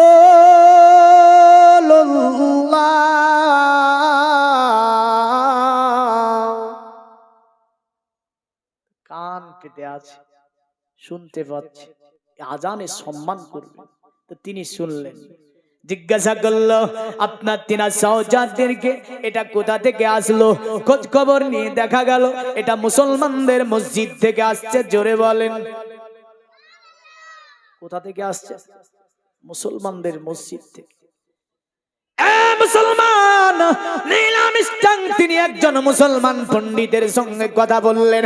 বলে আপনাদের মসজিদে 5 বার করে এই যে ধ্বনিটা দেওয়া হয়, সুন্দরতম ধ্বনি, এটা কিসের জন্য বলা হয়? তাকে বুঝিয়ে দেওয়া হলো মুসলমানরা মসজিদের মধ্যে যাবার পরে 5 বার আল্লাহকে স্মরণ করে, আল্লাহর সানে সিজদা করে, আমার আল্লাহ জিকির করে। এই কারণে 5টা টাইম ডাকার জন্য, মুসলমানদেরকে নামাজের দিকে ডাকার জন্য এই শব্দগুলো মুসলমানদের নবী মুহাম্মদুর রাসূলুল্লাহ সাল্লাল্লাহু আলাইহি ওয়াসাল্লাম শিখিয়ে দিয়ে গিয়েছে। নীলাম ইস্টাং বলল খুব ভালো, কারণ এটা সুন্দরতম কথা। তাই তিনি মনে মনে ভাবছে মুসলমানদের মসজিদে যে আজানটা আমি শুনেছি, তিনি কল্পনা করছে, তিনি ভাবছে আমি এই কথাটা কি বলবো।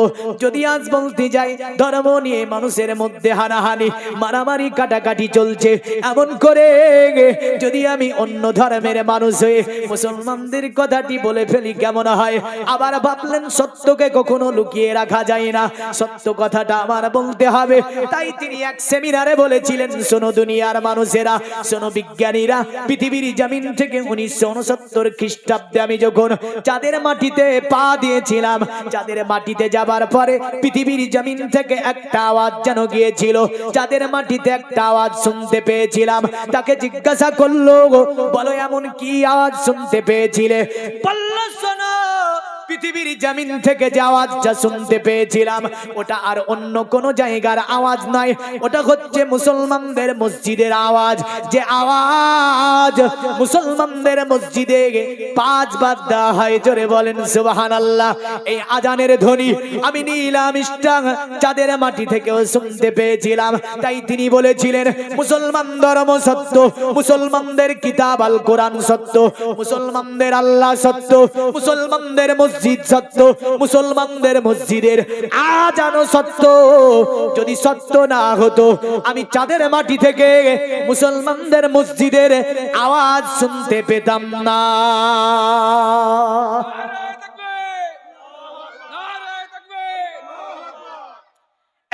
পৃথিবীর মুমিন মুসলমান আসি আমার নবীজি সাল্লাল্লাহু আলাইহি ওয়াসাল্লামের বাণী নিয়ে।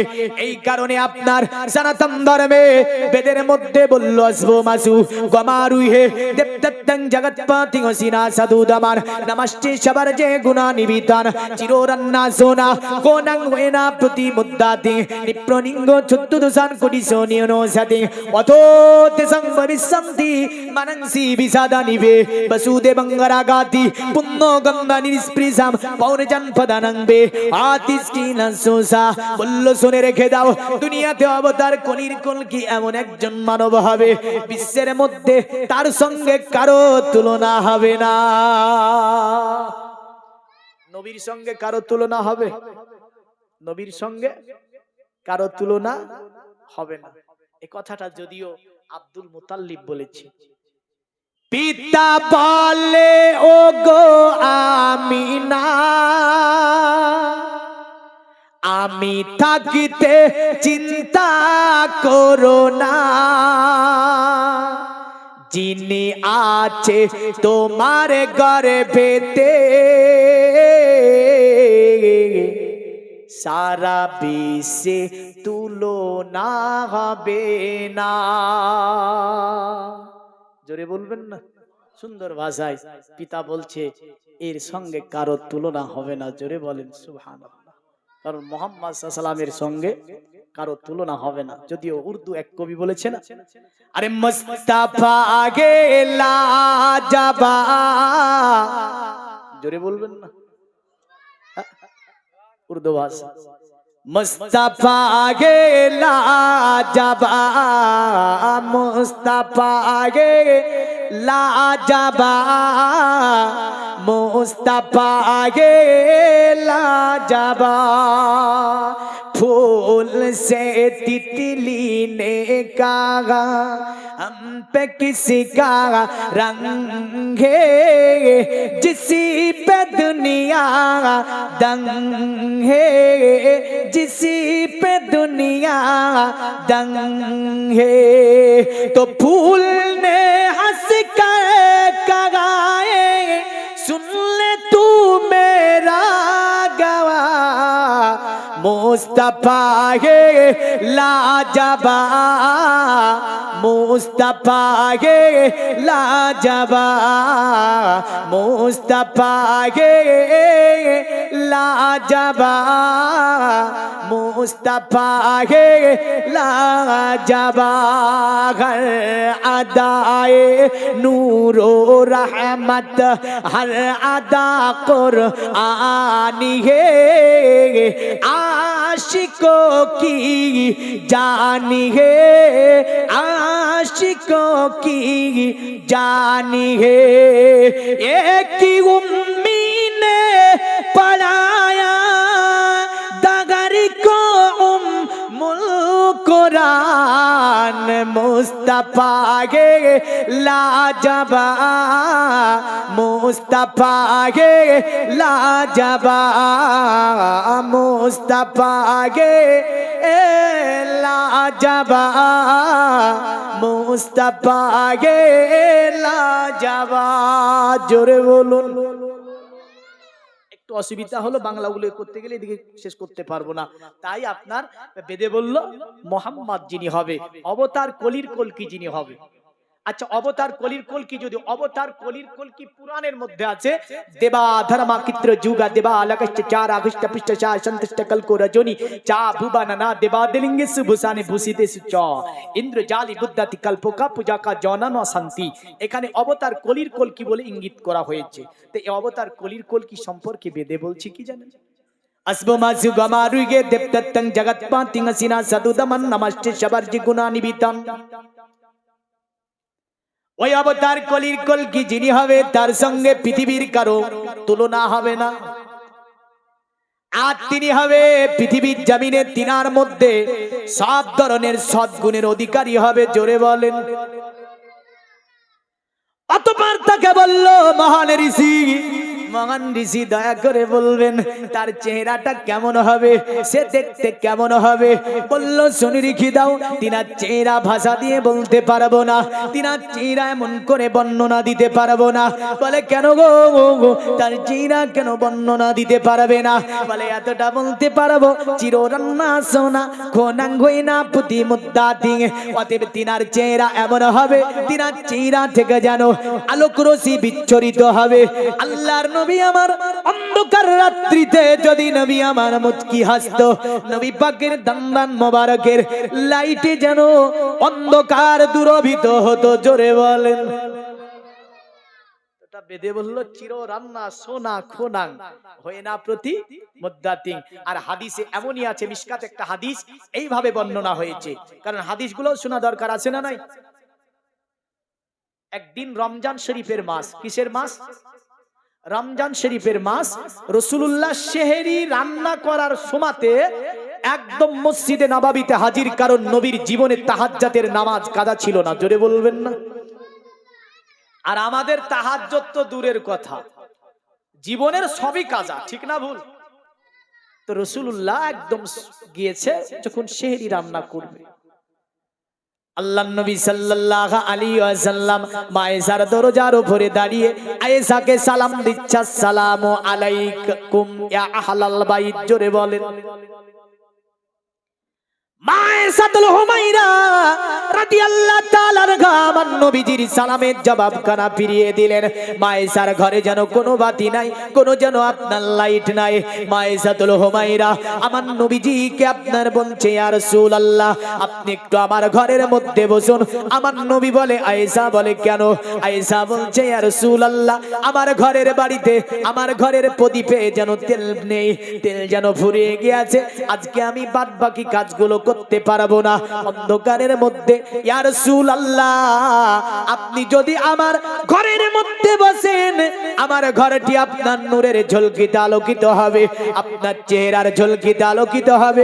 আর আমি আয়েশাতুল হুমায়রা রাদিয়াল্লাহু তাআলা আনহা বাকি কাজগুলো আমি আয়েশা সম্পূর্ণ করব। জোরে বলেন সুবহানাল্লাহ। নবী আমার বলে, আয়েশা, এ বিবি আয়েশা, তুমি আমার চেহারার এত প্রশংসা করো। আয়েশা বলে, ইয়া রাসূলুল্লাহ, আপনি যদি আমার ঘরে একটু বসেন, আমার ঘরের অন্ধকার দূরীভূত হয়ে যায়। আল্লাহর নবী বলে, আয়েশা, এ আয়েশা, তারাই তো হচ্ছে বদনসিব মানুষ। আয়েশা বুদ্ধিমতী, চালাক, চতুর মহিলা। বলে, ইয়া রাসূলুল্লাহ, ওরা কারা? নবী আমার বলে, আয়েশা, এ বিবি আয়েশা, তারাই হচ্ছে বদনসিব যারা কাল কিয়ামতের দিনে আমি রাসূলুল্লাহ আমার এত সুন্দর চেহারা দেখতে পাবে না। আল্লাহর নবীর স্ত্রী মা আয়েশা তাজ্জুব হয়ে বলছে, ইয়া রাসূলুল্লাহ, ওরা কারা যারা আপনার এত সুন্দর চেহারা কিয়ামতের দিনে দেখতে পাবে না? আমার নবী বলে, আয়েশা, এ বিবি আয়েশা, শোনো, ওরা হচ্ছে পৃথিবীর জমিনে বাকিল। মা আয়েশা বলছে, ইয়া রাসূলুল্লাহ, ইয়া হাবিবাল্লাহ, ওগো নবীজি, বকিল কারা দয়া করে বলবেন। আমার নবী বলে, আয়েশা, শোনো, পৃথিবীর জমিনে তারা হচ্ছে বাকিল যারা আমি রাসূলুল্লাহ আমার উপরে দুরূদ পড়তে কৃপণতা করে, তারা হচ্ছে বড় বকিল। আল্লাহর নবীর স্ত্রী মা আয়েশা বলছেন, নবীজি, ওগো আল্লাহর নবী, তাহলে বকিলদের অবস্থা কি হবে বলেন? আমার নবী বলে, আয়েশা, বকিলদেরকে আমার আল্লাহ জান্নাত দান করবে না, তারা জানো জাহান্নামে চলে যাবে। আমার নবীর চেহারাতে আপনার অন্ধকার দূরীভূত হতো। তাই বেদে বলল, চিররান্না সোনা কোনাং হয়ে না প্রতি মুদ্দাতি, তিনার চেহারা থেকে অন্ধকার দূরীভূত হবে। আরো বলল, শোনো, তাকে যদি চিনতে অসুবিধা হয়, জানতে অসুবিধা হয়, মানতে অসুবিধা হয়, আরো কিছু আলামত আমরা বলে দিয়ে যাচ্ছি। বলে কি? বলে, ওটা একটা বিচিত্রপূর্ণ ছেলে হবে, যে ছেলেটিকে সুমতি নামে নারী জন্ম দেবে। সুমতি শব্দটা যদি দেখতে যাই, বেদির একটা মন্ত্রে এইভাবে আছে, সকলে বিষ্ণু জাজ দেখো মা দুর্বম্ম হামসুমাতং সুমাতং মাধুরী বিবো, মানে সম্বলে আসবেন তিনি। সম্বল মানে মক্কা, আর বিষ্ণু যশের ঘরে আসবেন তিনি। বিষ্ণু যশ শব্দটি হচ্ছে সংস্কৃতি শব্দ। বিষ্ণু যশের বাংলা করলে হয় আল্লাহর দাস, আল্লাহর গোলাম, আর আরবি করলে হবে আব্দুল্লাহ, মানে তিনি আসবে আব্দুল্লাহর ঘরে। আমার নবীজির বাবার নাম কি? আব্দুল্লাহ না? আমার নবীজির বাবার নাম আব্দুল্লাহ। মায়ের নাম? মায়ের নাম কি? ওই বিচিত্রপূর্ণ ছেলেটিকে যে নারী জন্ম দেবে, ওই নারীটার নাম হবে সুমতি নারী।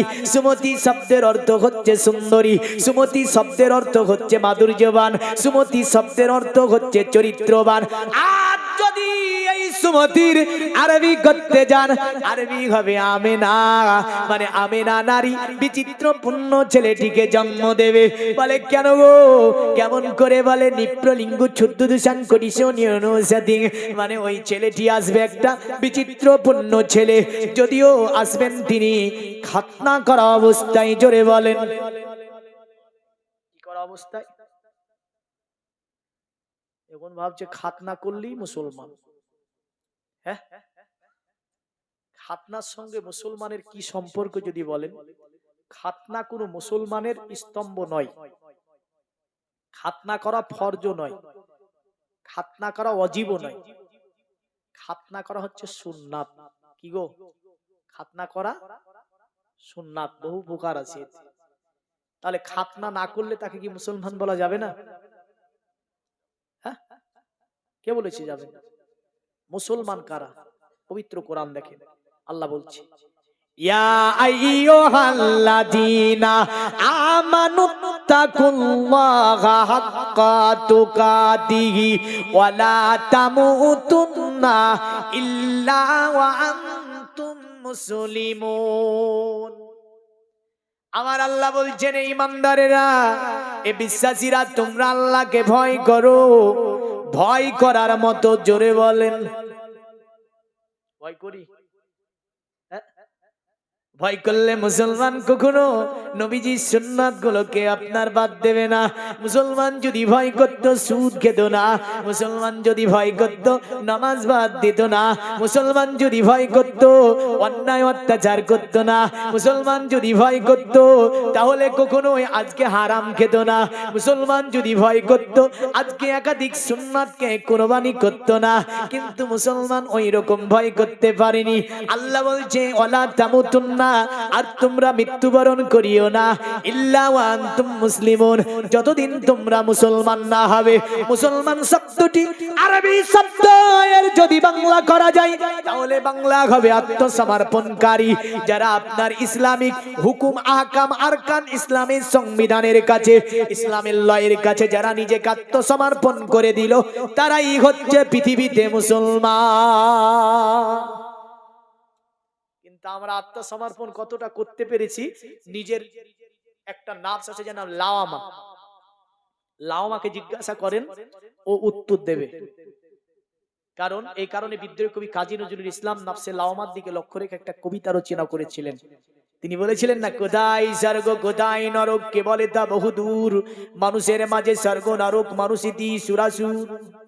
কে বলেছে স্বর্গ নরক কোথায়? তোমার ওই লাওয়ামা বলবে তুই জান্নাতে যাবি নাকি তুই জাহান্নামে যাবি। জীবনে কি করেছিস বান্দা একটু ভেবে দেখ, ইতিহাস সব ওপেন হয়ে যাবে। আর বই বলবে তুই জান্নাতে যাবি নাকি জাহান্নামে যাবি। এই কারণে বিদ্রোহী কবি নজরুল বলেছিল যে কোথায় বলেছে বহুদূর, মানুষের মাঝে স্বর্গ নরক মানুষেতি সুরাসুর।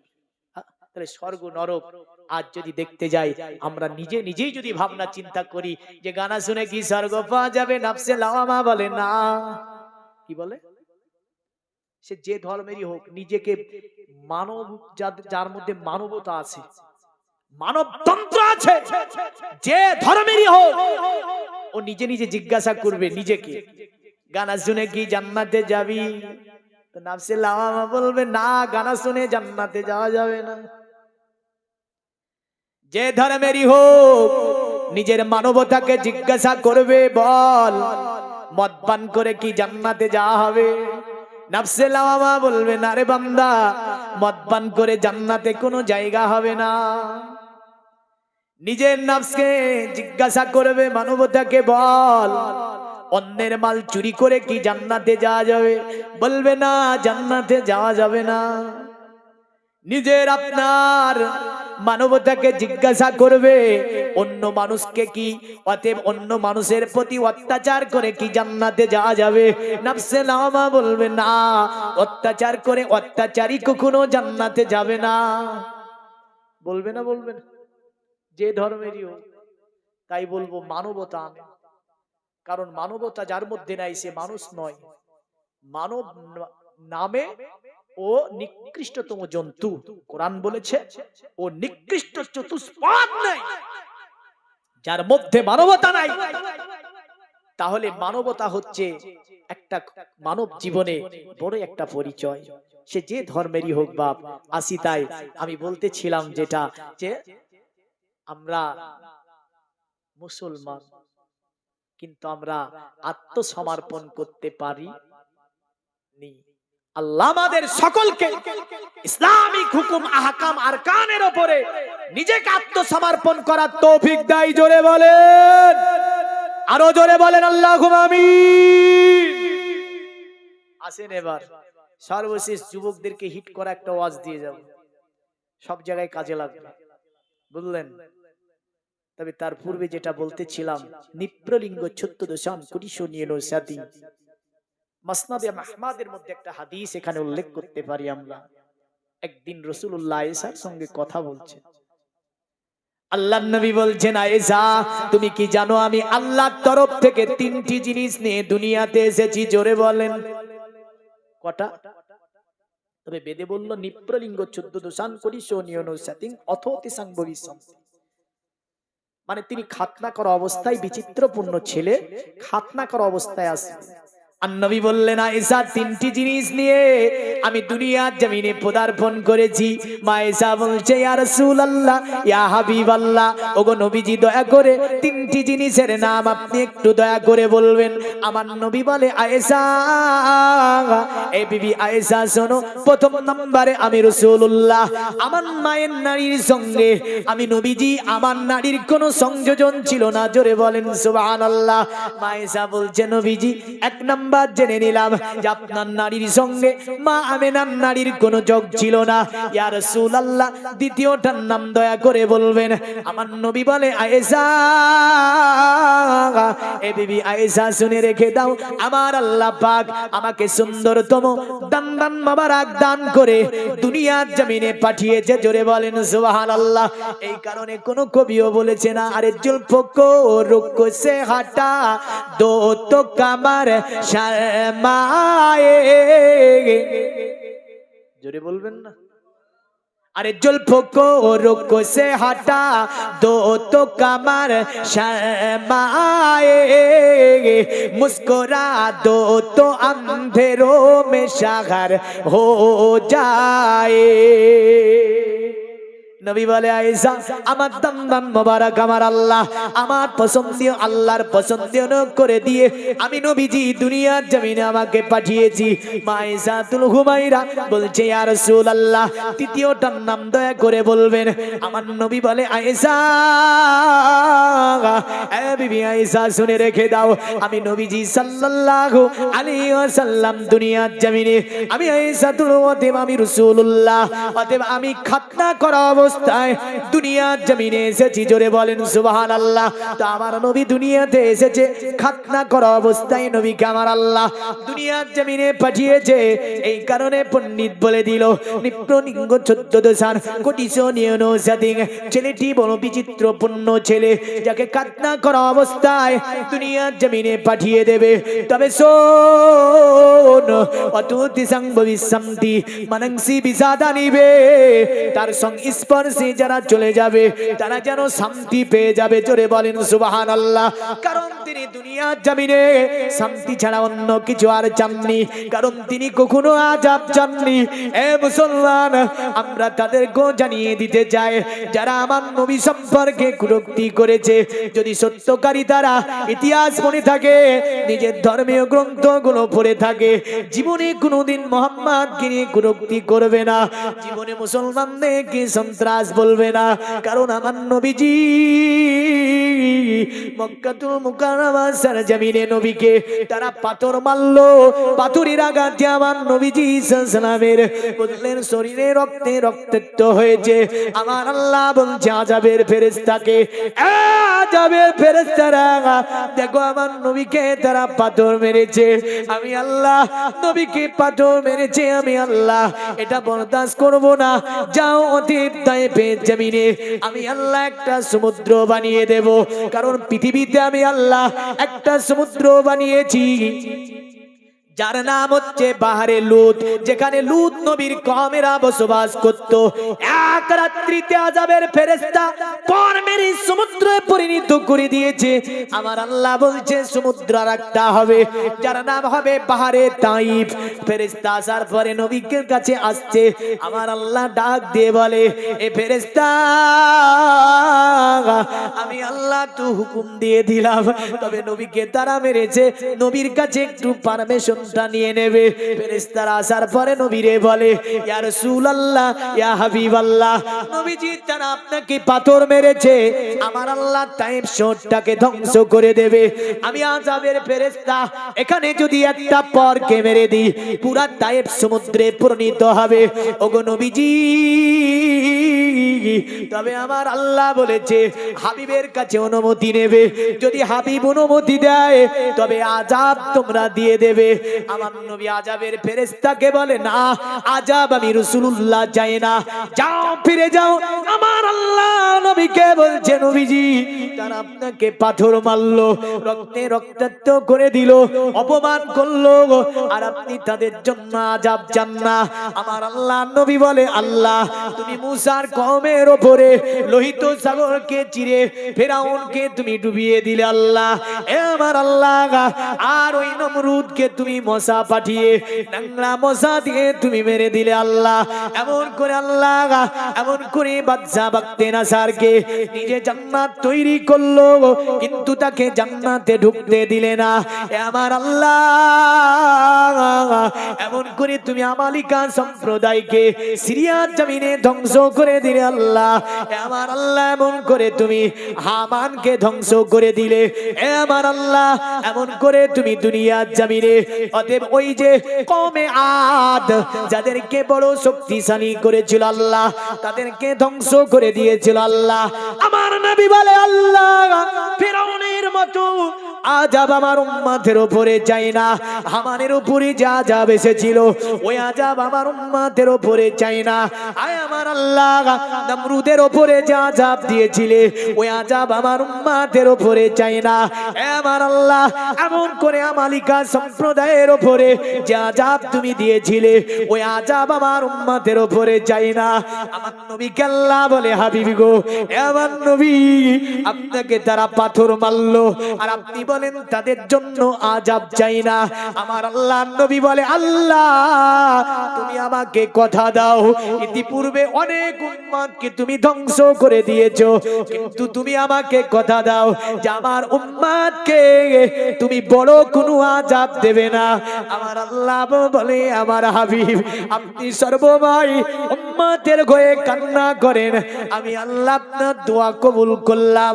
আমি আল্লাহ কথা দিলাম আপনার উম্মতের উপরে বড় কোনো আযাব আমি আল্লাহ কিয়ামত পর্যন্ত পাঠাবো না। নতুবা বহু বাদশাকে শেষ করেছে আল্লাহ, করেছে না করেনি? সূরা আলে ইমরান আল্লাহ বলেনি কুলিল্লাহুম্মা মালিকাল মুলকি তুতিল মুলকা মান তাশাউ ওয়া তানজিউল মুলকা মিম্মান তাশাউ ওয়া তুইজ্জু মান তাশাউ ওয়া তুযিল্লু মান তাশা বিয়াদিকাল খাইর ইন্নাকা আলা কুল্লি শাইইন কাদির। জোরে বলেন। মুফাসসির বিদ্বান বলেছেন আয়াতটা হচ্ছে আয়াত ইসমে আযম। এই আয়াত যারা তেলাওয়াত করবে তাদেরকে আল্লাহ হেফাজত করবে। জোরে বলবেন না? কারণ এই সাম্রাজ্যের মালিক হচ্ছে আল্লাহ, যাকে ইচ্ছা করেন সাম্রাজ্য দান করেন, যার কাছ থেকে ইচ্ছা করেন সাম্রাজ্যকে ছিনিয়ে নেন। আমার আল্লাহ বলে ফকিরকে আমি বাদশা বানাই, বাদশাকে আমি আল্লাহ ফকির বানাই। অতুইজ্জু মান তাশা অতুজিল্লু মান তাশা, আমি আল্লাহ যাকে ইচ্ছা করি সম্মান দান করি, আর যাকে ইচ্ছা করি সম্মান থেকে অপমানিত করিয়ে দিই। বিয়াদিকাল খাইর, সমস্ত কল্যাণ আমার আল্লাহর কাছে। জোরে বলেন সুবহানাল্লাহ। ইন্নাকা আলা কুল্লি শাইইন কাদির, তিনি সমস্ত শক্তির উপরে ক্ষমতাবান। তাহলে মুসলমান যদি সত্যকারী আল্লাহর হয়ে থাকে কোনো ভয় আছে? বারবার ঘোষণা দিয়েছে আল্লাহ। দেখেন আজ যদিও যারা সাম্প্রদায়িক দাঙ্গা লাগানোর জন্য বিভিন্ন কিছু মুসলমান, হিন্দু, খ্রিস্টান, জৈন, বৌদ্ধ, নাসারার মধ্যে মানবতাকে নষ্ট করেছে, ভ্রাতৃত্বকে নষ্ট করেছে, সম্প্রীতিকে নষ্ট করেছে, এই রকম মানুষ যুগে যুগেই ছিল না? ছিল না? ওদের জাতগুলো এখনো আছে, বুঝলেন? তবে আমি সকল ধর্ম বর্ণ মানুষকে বলে যাব, সবাই আদমেরই ছেলে। কার ছেলে? কার ছেলে? হ্যাঁ, কবি নজরুল বলেনি মোরা এক বৃন্তে দুটি কুসুম, হিন্দু মুসলমান, মুসলিম তার নয়নমণি, হিন্দু তাহার প্রাণ। কেন বলেছে? মানে আমাদের বাপ আদম, মাও হচ্ছে আদম, আর আদম থেকে বিভিন্ন জাতি গোষ্ঠী, বিভিন্ন ভাষা, বিভিন্ন আপনার সংস্কৃতি, বিভিন্ন আপনার দৃষ্টি কালচারের মানুষ আমরা বিশ্বের জমিনে দেখতে পাই। তাহলে সকলে আদমেরই ছেলে বাপ। যদি বলো ধর্ম আমার, হ্যাঁ তোমার ধর্ম তুমি করো, আমার তাতে কোনো যায় আসে আছে না। মুহাম্মদ সাল্লাল্লাহু আলাইহি ওয়াসাল্লামের কাছে একজন ইহুদি বেদুইন নবীকে বলছে নবীজি কলেমা পড়িয়ে দিন। নবী বললেন কেন? বলে আপনি যা আমাকে শিখিয়েছেন এমন কথা কোনো কেউ শিখায়নি। নবী শিক্ষা কি দিয়েছিলেন জানেন?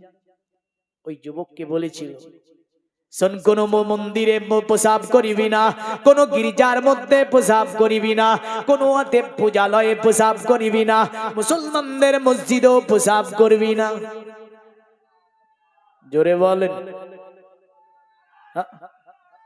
এই দেখেন বক্তা এসে গিয়েছে, নারায়ে তাকবীর। দেখেছেন তো জাজবায়ে, জোরে বলুন তো নারায়ে তাকবীর, নারায়ে তাকবীর। দিন ইসলাম, দিন ইসলাম, আল কোরআনের আলো, আল হাদিসের আলো, নারায়ে তাকবীর। জাজবা থাকা দরকার আছে। হ্যাঁ, কিন্তু আমরা যখন বলি নারায়ে তাকবীর, বলে আল্লাহু আকবার, আরে বাঘটা ছাগলের মতো ব্যাপার। হ্যাঁ, এখন ধরেছে ঘাম করে, বাঘে বললেন একটা ছাগলের দলে লাভ মেরে ছাগল তো খেতে যে দেখছে বাঘ,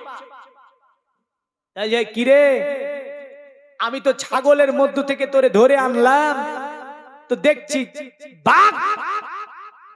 তো বলছে আমার মা মারা গিয়েছিল, এই মালিক এনে ছাগলের দুধ খেয়ে আমাকে মানুষ করেছে, এই কারণে আমি ছাগল খাই না, ছাগলের দলই থাকি। তো বাঘ বলছে শোন, যদিও তুই ছাগলের দলে থাকিস কিন্তু জাতিতে তুই বাঘ। তোর যে হুমকার, হোম করে যে হুমকার, ওই হুমকারটাও হারিয়ে ফেলেছিস। তা আমাদের যে একটা হুমকার ছিল মুসলমান, ওই হুমকার আর নাই না? আছে? আছে? নেই। এই জন্যই পিটাই চলছে, বুঝলেন? তো যাই হোক, সকল ধর্মের মানুষকে আমি বলে যাব, ধর্ম আপন আপন করেন, কিন্তু ভারতবর্ষের সম্প্রীতি এমনই আমরা দেখেছি, একদিকে মসজিদ, আপনার পার্শ্বে মন্দির, কাজকর্ম সেরে মন্দিরে পূজা দেয় সনাতনীরা, আর পার্শ্বে মসজিদে নামাজ পড়ে মুসলমানেরা। বেরিয়েছে সামনে একটা চায়ের দোকান, মুসলমান ছেলে আব্দুল্লাহ, আব্দুল করিম, আব্দুর রহিম, আব্দুল সাত্তার মসজিদে ঢুকেছে, মসজিদ থেকে বেরিয়ে চায়ের দোকানে বসেছে, উভয়ে গল্প করেছে। সনাতন ধর্মে আপনার যারা ওই যে আপনার জেনারা রয়েছে, তেনারাও বেরিয়েছে মন্দির থেকে বেরিয়ে চায়ের দোকানে বসে গল্প করেছে, বন্ধুর মতো হাসা ঠাট্টি করেছে আর চা পান করেছে। এই ছিল ভারতের সম্প্রীতি। কিন্তু একটা দল নিজের ফায়দাকে লোটার জন্য বিভিন্ন জায়গায় সাম্প্রদায়িক বিষয়টা মানুষের মধ্য দিয়ে মানুষের সম্প্রীতি নষ্ট করেছে। ঠিক না ভুল? কিন্তু ভারতের সম্প্রীতি এমনই ছিল, চা পান করেছে একই দোকানে, সবজি কিনেছে একই দোকানে, গোশত কিনেছে একই দোকানে, আর সময় হয়েছে তো পার্সি মন্দিরে পূজা চলছে, মুসলমানদের মসজিদে নামাজ চলছে, বেরিয়ে এসে বন্ধুর মতো ঘাড় ধরে কাজে চলে গিয়েছে। জোরে বলেন সুবহানাল্লাহ। আমার ভারত, এ ভারতের সংস্কৃতি এমনই, কিন্তু একটা গোষ্ঠী নিজের অর্থ লুটার জন্য, নিজের আপনার অর্থে বজায়ের জন্য, আত্মসম্মান রক্ষার জন্য, নিজের রাজত্বকে কায়েম করার জন্য এই দলটা সাম্প্রদায়িক উস্কানি দিয়ে আমাদের মধ্যে এই দাঙ্গায় ভ্রাতৃত্বকে আপনার কি করেছে, নষ্ট করতে চলেছে। আমি সকলকে, আমি হিন্দু এমন করে মুসলমান সকল ভাইকে আমি বলবো, আমাদের যে সম্প্রীতি ছিল সেই সম্প্রীতি আমরা কখনোই নষ্ট হতে দেব আমরা সেই সম্প্রীতি কখনো নষ্ট হতে দেব না। যাই হোক, বক্তা এসে গিয়েছে যেহেতু আর বাড়াবো না, বক্তা বসিয়ে রেখে ওয়াজ করার নিয়মটা আমার মধ্যে একদমই ওটা আমার ভালো লাগে না, বুঝলেন তো? কারণ আমাকে যেমন বসে থাকতে বিরক্ত লাগে, অন্যজনকে বসে থাকতে বিরক্ত লাগবে। আয়াত পড়েছিলাম, অমবাসিরাম বিরসুলি ইয়াতি মিন বাদি ইসমুহু আহমদ। ঈসা নবী বললেন আমার পরে এই ধরাতে একজন নবী আসবে যে নবীর নাম হবে আহমদ। জোরে বলেন সুবহানাল্লাহ। বেদয়ে নামটা একটা মন্ত্রে আছে, আহমিদ দীপিতুসপুরি মেধামৃতস্য জগ্রব। আহমদ নামে দুনিয়াতে একজন ব্যক্তি আসবে যাকে অনেক জ্ঞান গরিমা দিয়ে আমার আল্লাহ দুনিয়ায় পাঠাবে। নবী বলেছেন আনা মুআল্লিমুদ দুনিয়া, হাদিসে আছে আল্লাহর নবী বললেন সমগ্র পৃথিবীর টিচার করে আমি মুহাম্মদ সাল্লাল্লাহু আলাইহি ওয়াসাল্লাম আমাকে আমার আল্লাহ প্রেরণ করেছে। জোরে বলে